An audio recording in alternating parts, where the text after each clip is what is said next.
Ya,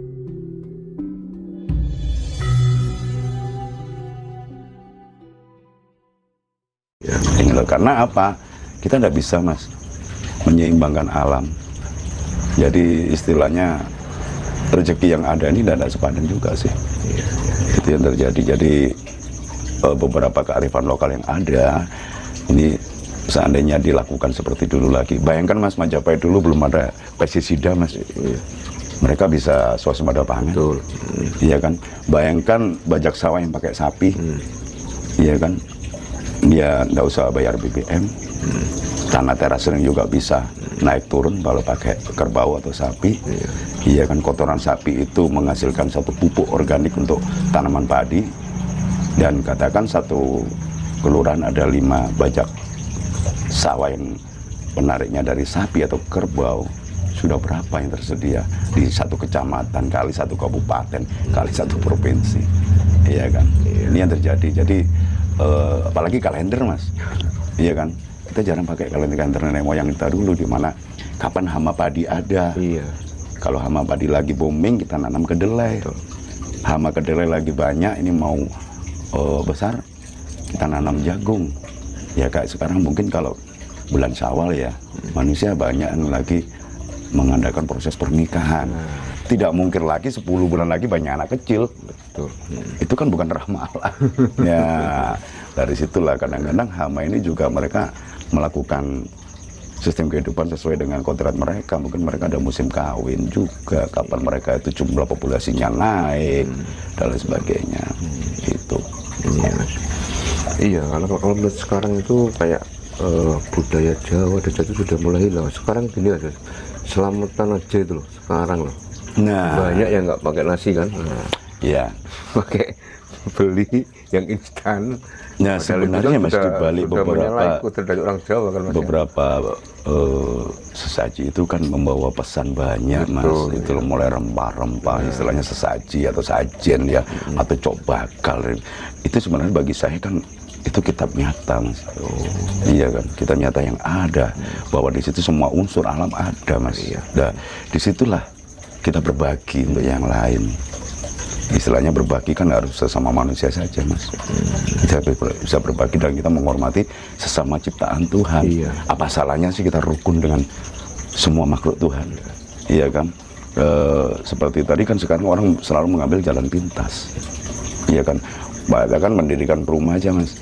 Sekarang jarang orang kita lihat mulai dia menggali untuk pondasi itu pakai selamatan, ya kan? Balai pasang kuda-kuda untuk kayu pakai selamatan, sampai masukin rumah itu kadang-kadang tanpa hitungan. Akhirnya apa yang terjadi? Ya tidak seimbang mas. Mungkin kehidupan jasmani rohani dia tidak akan sinkron gitu loh. Secara harta dia banyak, tapi nafkah rohani dia kadang-kadang rapuh juga. Akhirnya dia sakit, ya. Karena yang mengendalikan raga adalah jiwa. Gimana kalau jiwa ini lama, kadang-kadang kotor, lama, ndak apa ya istilahnya dirawat. Kalau raganya hancur ya jiwanya pergi, kayak supir lah mas. Gimana mobil yang bagus supirnya ndak pernah dibayar, ndak pernah kasih makan, mungkin mobil bisa nabrak, iya kan?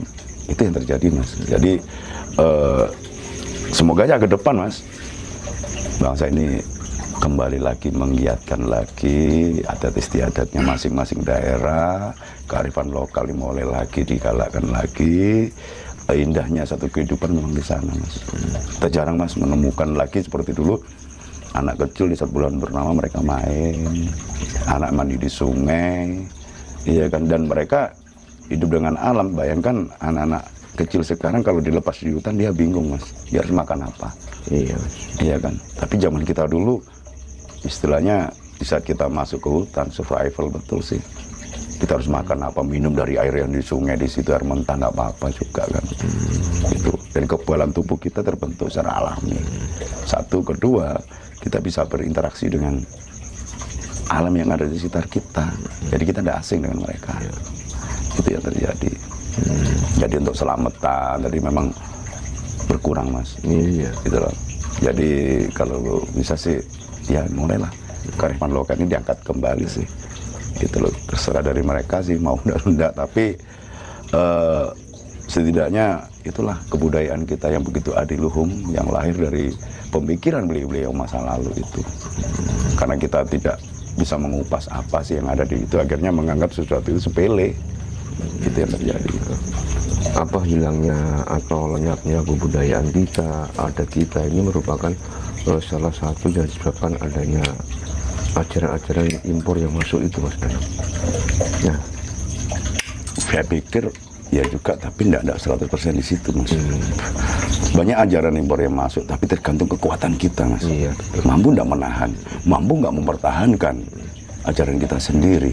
Apakah zaman Sriwijaya tidak kemasukan dari budaya-budaya impor? Sama. Majapahit sama. Bahkan kerjasama Majapahit dengan negara-negara luar sana juga besar, banyak juga pengaruh. Tapi gimana kita membentengi diri, yang menjaga jati diri kita sebagai bangsa Nusantara. Jadi kalau Anda rapuh karena serangan dari luar, satu, salahkan diri sendiri. Kenapa kita rapuh? Mungkin pertahanan kita yang kurang, iya, keyakinan kita yang kurang, gitulah. Nah itu namanya. Toh di luar sana juga banyak, Mas. Semua itu serang menyerang kan seperti itu. Tapi ayolah introspeksi diri lah.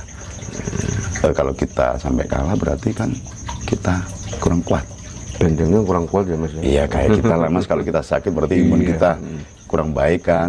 Kan virus ini banyak di sekitar kita. Tapi kalau imun kita baik kan bisa sehat. Itulah. Jadi dari situ akhirnya banyak menimbulkan ketidakseimbangan di bidang budaya. Akhirnya terjadi bencana budaya juga sih. Itu yang terjadi. Kalau tujuan kita itu bagaimana ada Jawa, ajaran Jawa ini kan bisa kembali, Mas, kan, bisa muncul kembali kan. Bagaimana, Mas? Apakah mungkin ajaran Jawa, adat Jawa, budaya Jawa ini bisa bangkit kembali ketika kita mulai dari kecil, usia dini sudah dididik, sudah diarahkan ke ajaran-ajaran yang bukan ajaran Jawa? Ya kalau saya lihat, yang harus kita lakukan? Saya lihat masih bisa bangkit, Mas. Semua kearifan lokal, kebudayaan masing-masing daerah sangat bisa bangkit ke depan, Mas. Satu ya, kenapa sih?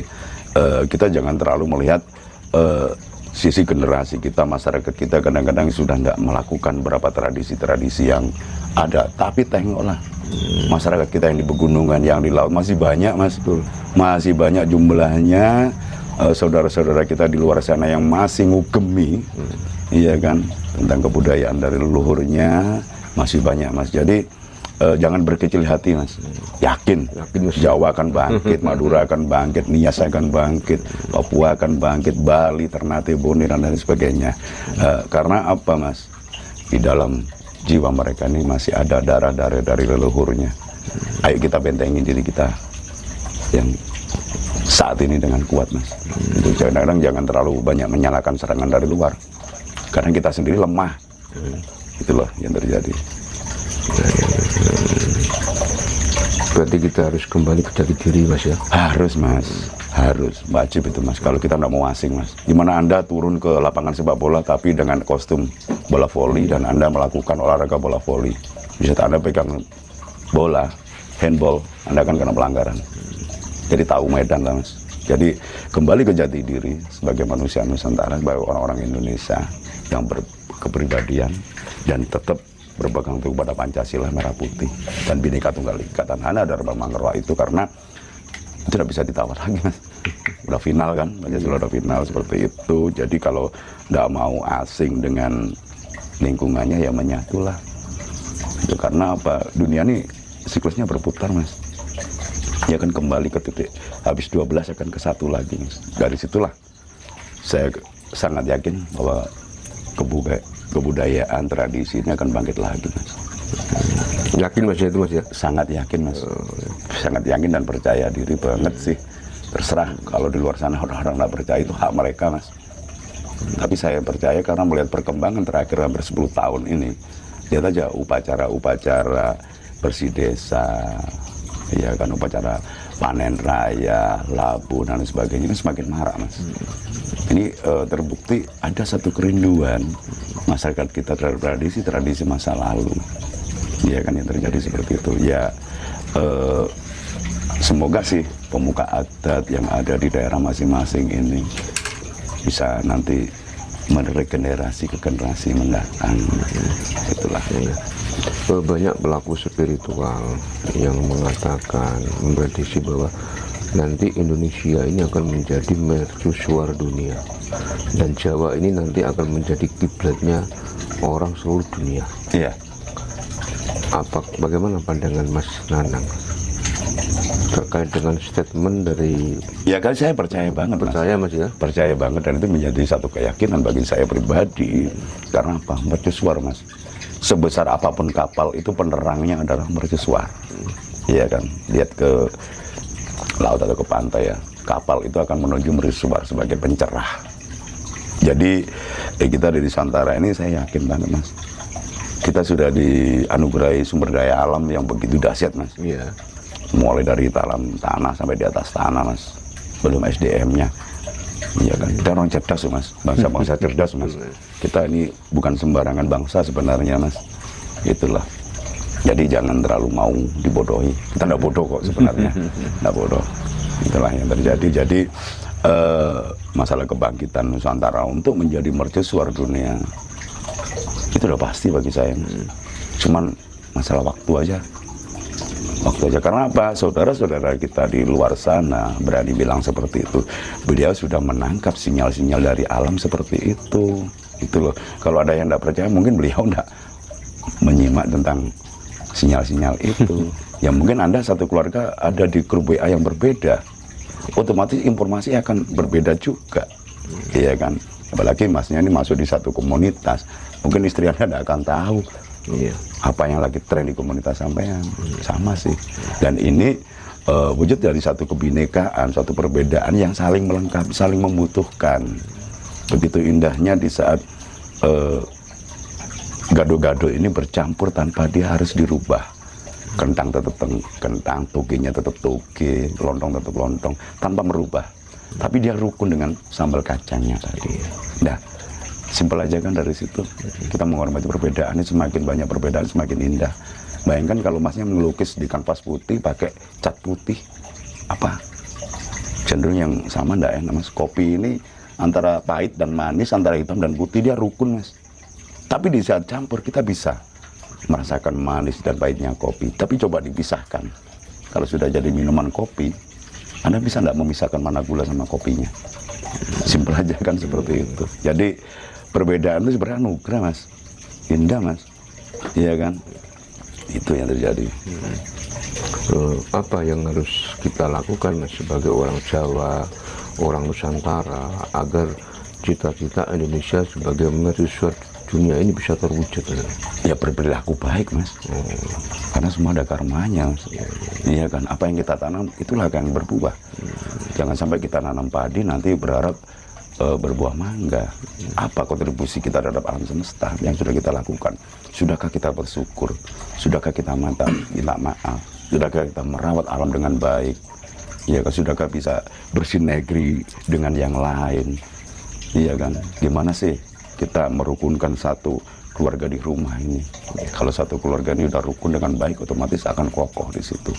Nah dari sini cobalah, Mas, getaran otak kita ini agak dikurangi ya, unsur apinya biar dingin. Jadi amarahnya agak dikurangi lah. Itulah sering istilahnya merenung mawas diri, bersyukur. Itulah yang terpenting sebenarnya, Mas. Bukan kita berjuang dengan kepalan tangan, tapi dengan kebijakan kita, dengan kedewasaan kita berpikir dan berbuat. Itulah sebenarnya unsur negatif tidak akan masuk, Mas. Kalau kita banyak unsur positifnya, karena itu sudah keseimbangan juga. Gimana kalau Anda ini